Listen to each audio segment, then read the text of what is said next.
So, good evening, guys. Welcome back to my another videos. তো guys, আজকের video topic হচ্ছে যে আমাদের হোস্টেলে অনেক ছেলে গেছে ডিউটি। তো আমরা হোস্টেলে শুধু বাকি আছি, আমি, স্যাবদা, ইন্দ্রদা, অর্পণদা, ঠিক আছে, তারপরে তোমার আরও সব আছে, ঠিক আছে। ওই হোস্টেলে আছে কয়জন। স্যাবদা এসেছিলো, স্যাবদা এসে বললো, ভাই তোদের রুমে কয়জন আছিস? আমি বললাম একা আছি। তো স্যাবদা বললো যে আজকে চিকেন হবে, সবাই মিলে 60 টাকা করে দিয়ে দিস। তো আমি বললাম যে ঠিক আছে, আমি যাব ইন্দ্রদার সঙ্গে বাজারে, ইন্দ্রদা আর আমি বাজারে যাব। তো আমি আর ইন্দ্রদা বাজারে যাই। ততক্ষণ তোমরা ভিডিওটা পুরো ওয়াচ করো, আশা করছি তোমাদের অনেক ভালো লাগবে, ঠিক আছে। তো আমি আর ইন্দ্রদা চলে এসেছি বাজারে। তো যেতে যেতে ইন্দ্রদা ভাবছিল যে ইন্দ্রদা আমাদের 30 বারের জন্য আইস কুপার নেবে আর জামা প্যান্ট রাখার জন্য হ্যাঙ্গার নেবে। তো সেই রকমই কিছু একটা দোকান খুঁজছিল। তো যেতে যেতে কিছু দোকান দেখতে পেলাম না, তো আর একটু এগিয়ে গিয়ে ইন্দ্রদা পেয়ে যাই আইস কুপার প্লাস্টিক। দাদার কাছে আইস কুপার ছিল না, বাদ বাকি সব কিছুই ছিল, ঠিক আছে। তো এখানে কিন্তু সব কিছু কম দামে পাওয়া যায়, সেজন্য আমরা এসেছিলাম এনার কাছে। তো যেহেতু আইস কুপার পেলাম না, তো আর একটু এগিয়ে যাই, আর একটু ভিতরে বাজারের দিকে যাই। তো ভিতরে বাজারের দিকে যদি পাই তো আরও ভালো কথা, কিন্তু যদি পেতাম তাহলে অনেক ভালো হতো।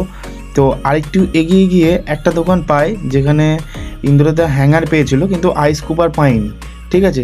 তো এইখানে পেয়েছিল ইন্দ্রদা হ্যাঙ্গার। তো এই কাকুর কাছ থেকে পেয়েছিল হ্যাঙ্গারটা।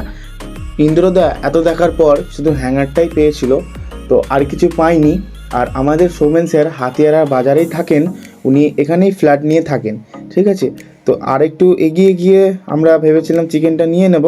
তো যেহেতু আমরা আইস কুপার পাইনি, তো সোজা চলে যাই চিকেনের দোকানে, ঠিক আছে। চিকেন আমাদের ছিল 220 টাকা কেজি। আর আমি যেখানে যাই ডগিস ভাইরা চলে যাই। তো ডগিস ভাইরা মনে হয় রাম মন্দির থেকে চলে এসেছে আমাকে ফলো করতে করতে। তো ডগিস ভাইরা মাংসের দিকে তাকিয়ে আছে, কিন্তু ডগিস ভাইরা কি করবে, ওদের তো আর মাংস দেওয়া যায় না। তো ডগিস ভাই কিছু মনে করো না, নেক্সট টাইম আবার যেদিন যাবো তো তোমাদের জন্য কিছু নিয়ে যাবো হাতে করে।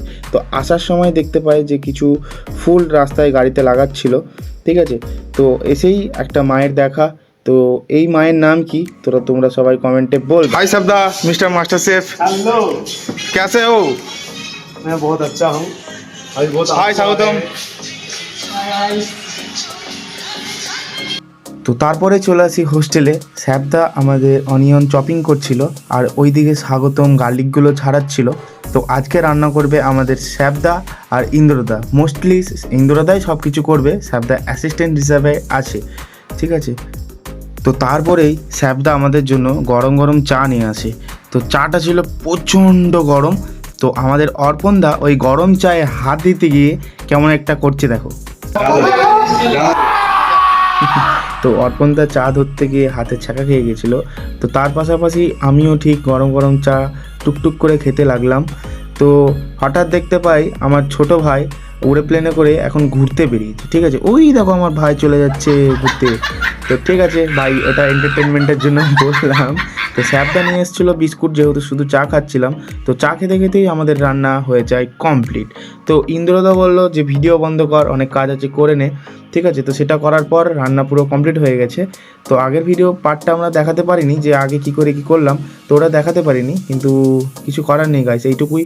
তো আমার ভিডিও তোমাদের কেমন লেগেছে অবশ্যই কমেন্টে বলবে। আর এখনকার জন্য টাটা গাইস।